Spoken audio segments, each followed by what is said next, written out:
ரொம்ப கோவமாயி நானே என் கையால உன்னை கொன்னுடுறேன் அப்படின்னு சொல்லிட்டு இவர் கொல்ல போறாரு. கொல்ல போகும்போது கூட அந்த குழந்தை நாராயண நாமத்தை தான் சொல்லுது. அப்போ இந்த பிரகலாதனை பார்த்து இரணியன் ஒரு கேள்வி கேட்கிறாரு. எங்க இருக்காரு உன்னோட நாராயணன்? இந்த தூண்ல இருக்காரா, இந்த துரும்புல இருக்காரா அப்படின்னு ஒரு கேள்வி கேட்க, ஆமா ஏன் நாராயணன் இந்த தூணிலும் இருக்கிறான் துரும்பிலும் இருக்கிறான் அப்படின்னு சொல்லும்போது அந்த தூணையும் துரும்பையுமே பிச்சுக்கிட்டு நம்ம நரசிம்ம அவதாரம் வருது. இந்த நரசிம்ம அவதாரம் எப்படி இருக்கு? இந்த இரணியனோட அழிவு எந்தெல்லாம் இருக்கக்கூடாதுன்னு சொல்றாங்களோ அதே போலதான் இருக்கு. மனித உடல், சிங்கத்தலை, கூர்மையான நகங்கள் அண்ட் உள்ளேயும் வெளியேயும் இல்லாம வாசலுக்கு நடுவுல இரவோ பகலோ இல்லாம அந்தி வேளையில இரணியனை அப்படியே எடுத்து அவர் வயிற்று கிழிச்சு அந்த குடலை மாலையா போட்டுக்கிறாரு நரசிம்மன். அப்படி ஒரு பயங்கரமான கோவத்துல இருக்காரு. இதை பார்த்த தேவர்கள் ரொம்ப பயந்து போடுறாங்க. எல்லாருமே சிவபெருமான்கிட்ட போய் தஞ்சம் அடைறாங்க. அப்பா சிவபெருமானே, இந்த மாதிரி பெருமாள் கோவமா இருக்காரு, இவரோட கோவத்தை எப்படி தணிக்கிறது, இதுக்கு எதுவும் வழி இல்லையா அப்படின்னு யோசிக்கிறாங்க. அப்பதான் சிவபெருமான் ஒரு அவதாரம் எடுக்கிறாரு. இவரோட அவதாரம் இன்னும் நரசிம்மரை விட பயங்கரமான ஒரு அவதாரமா தான் இருக்கு. மனிதன், மிருகம், பறவை அப்படின்னு எல்லாம் கலந்த ஒரு கலவையாதான் சிவபெருமான் ஒரு அவதாரம் எடுக்கிறாரு.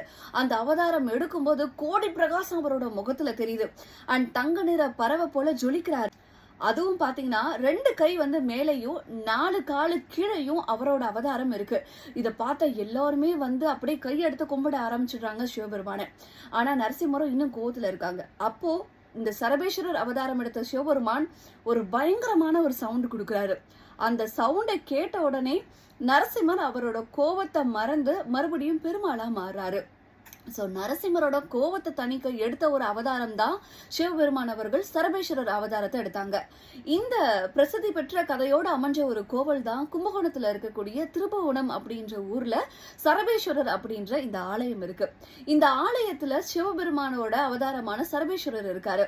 இந்த ஆலயத்துக்கு போகும்போது என்ன மாதிரியான பலன்கள் உங்களுக்கு கிடைக்குதுன்னா, உங்க வீட்டுல யாராவது செய்வீங்க இல்ல நீங்க நல்லா இருக்க கூடாது அப்படின்ற மாதிரி கோபத்திலையும் நிறைய இந்த கண் திருஷ்டி இந்த மாதிரி நிறைய விஷயங்கள் பண்றாங்க அப்படின்னா அது எல்லாத்தையுமே இந்த கோவிலுக்கு போகும்போது சரபேஸ்வரர் அவர் உள்வாங்கிக்கிறாரு.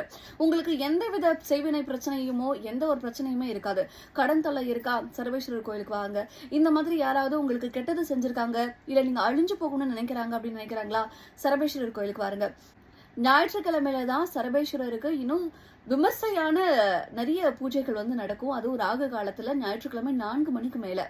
சோ இதுதாங்க சரபேஸ்வரர் அவர்களோட கதை. உங்களுக்கு தெரிஞ்சிருக்கு அப்படின்னா கீழே கமெண்ட் பண்ணுங்க. தெரியாதவங்களுக்கு சரபேஸ்வரர் அவர்களோட கதையை கேட்டு சீக்கிரம் திருபுவனம் கோயிலுக்கு வாங்க அப்படின்ற ஒரு இன்வைட்டுமே பண்ணுங்க. நன்றி.